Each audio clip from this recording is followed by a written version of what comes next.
بسم الله الحمد لله الصلاة والسلام على رسول الله صلى الله عليه وسلم السلام عليكم ورحمة الله وبركاته خبجمتوتا فجالتمتوتا hordoftoota kiyya baga rabbiin jiraachisee sa'aatii kanaan isin ga'e isiniin jedha egaa har'a yaada adda tokko qabadhee dhufe social media kanarratti waan uummanni irra jiru hundi keessanuu hin argitanii egaa obboleeyyan kiyya wallahi warri waan akkasii dalagu yeroo haasawa kenna fi haasawa olomaa'ii kennallee dhageeffatuu qabanatti hin fakkaatu rabbiin nu haa qajeelchu.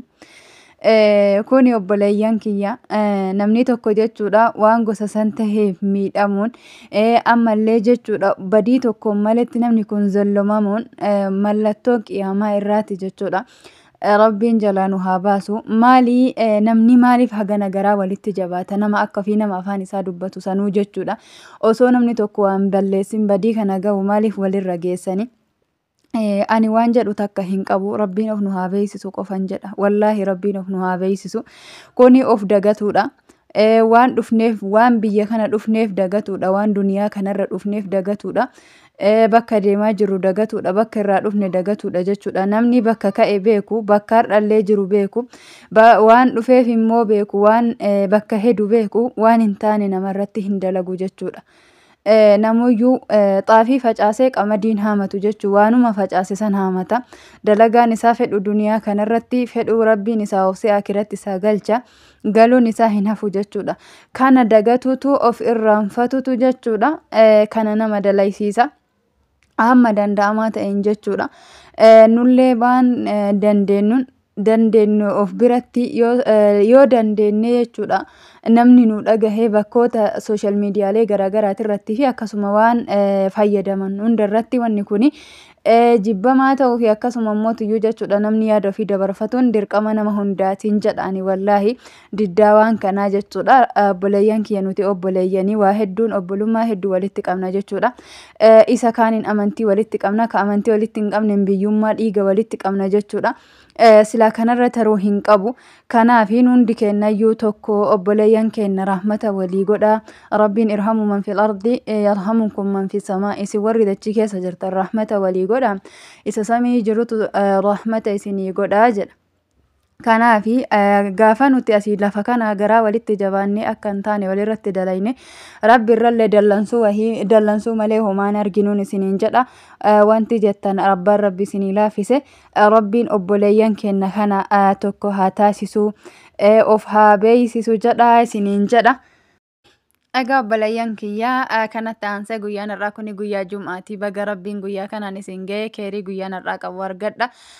Hamtuu guyyaan har'aa qabu irraa of olan isiniin jedha rasuulli rabbi sallallahu alaihi wasallam guyyaa Jum'aa kana keessa sa'atii wahiititu jira jedhan sa'atii yeroo namni du'aayii kadhate du'aayiin sun hin deeffamne jedhanii amma danda'amaa ta'een zikri irratti jajjabaadha du'aa irratti jajjabaadha anaaf isinillee warra du'aayii san sa'atii san qunname.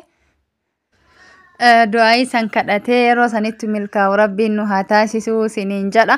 Egaa guyyaa har'aa kana keessa salawaata nabi irratti buusanii akkasumallee abbaan rabbi isinii laaffise suuratul kahfiin qara'aa isiniin jedha. Rabbiin kiyya inshaallah hunda kennaafuu haa laaffisu dhugaa rabbiititti jechuudha. Yeroo ammaa kanatti kan nama barbaachisu du'aayiidha namni kamuu jechuudha rabbii isaatitti deebi'uudha waan itti amanutti deebi'uudha maaliif dhugaa nama sodaachisa nutummaanuu maalii ka jedhu asii achi hoo maaltu deemaa jira ka jedhu nama yaachisa jechuudha. Kanaaf wanti nama baasu maa inni du'aayiidha du'aayi malee wanni qadara jijjiiru takka hin jiru jedhanii rakkannullee dhibamnullee dalaynee walitti nullee yoo qabamuu didde dhibe haga tokko jechuudha haga feene fayyaa qabaannu samma amma yoo dhibeen nutti deddeebite wanti nuti itti deebi'uu qabnu wanti nuti godhuu qabnu du'aayiidha. Akkasii anaaf isinillee warra rabbitti dhiyaatee rabbiinillee itti dhiyaatu nu haa taasisu warra rabbiin irraanfatee rabbiin isaan dhiise osoo hin taane warra rabbiin galgalaa ganama dubbatee haqa namaa eeggatee akkasuma haqa rabbiillee eeggatu rabbiin nu haa taasisu. namni haqa rabbii eegu haqa namaa eeguu hin dadhabu. Rabbiin haqa jidduu ta'e fi jidduu isaa nagaa haa godhu. Salaatan tahee waan qabu sadaqachuun tahee akkasumallee khayraata garagaraatiin tahee jechuudha. Salaata tartiiban salaatuu fi akkasuma arraba keenya hama namaatirra warra toohatu rabbiin nu haa taasisu. Irra ulfaatan kaasatan isa kana jechuudha. Wanti nullee osoo quba hin qabne badii dalagaa jirru yookaa'u jechuudha. Ofiin miidhaa jirru obboleeyyan kiyya. Maqaa wal balleessu maqaa wal xureessu eegas immoo hamtuu walirratti yaaduu jechuudha. Akkuma amma mul'ataa jiru sooshaal miidiyaa kanarra ka ol hin baane hisaaba hin qabu ka mul'atetu kana malee jechuudha.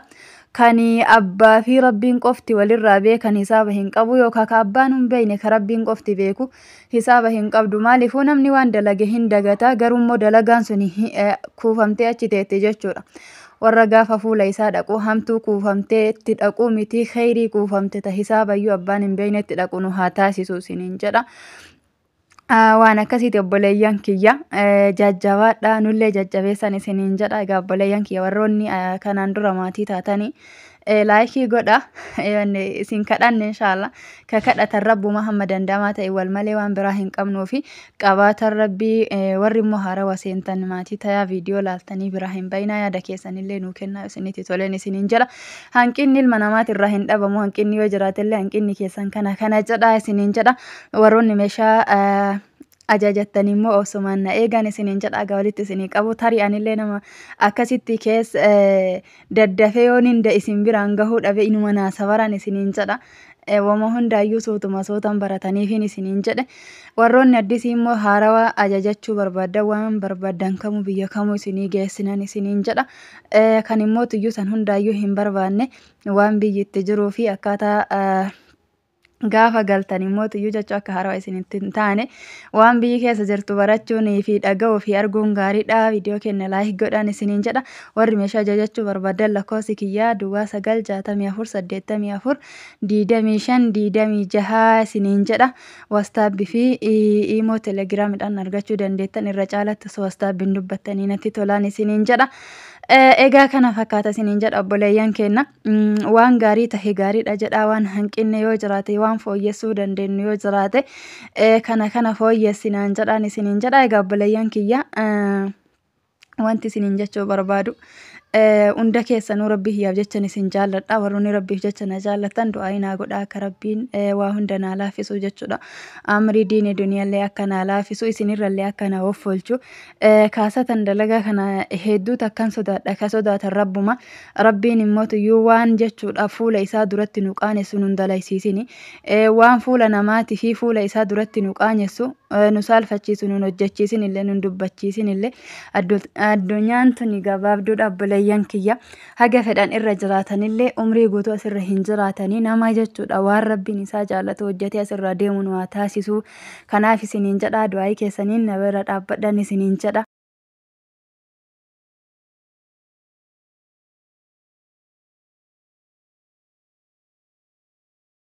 اللهم اجعل يوم الجمعة يوم خير لنا مكفرا للخطايا فاتحا للأرزاق مملوءا بالأجر مصحوبا بالعافية ومختوما بالمغفرة اللهم آمين.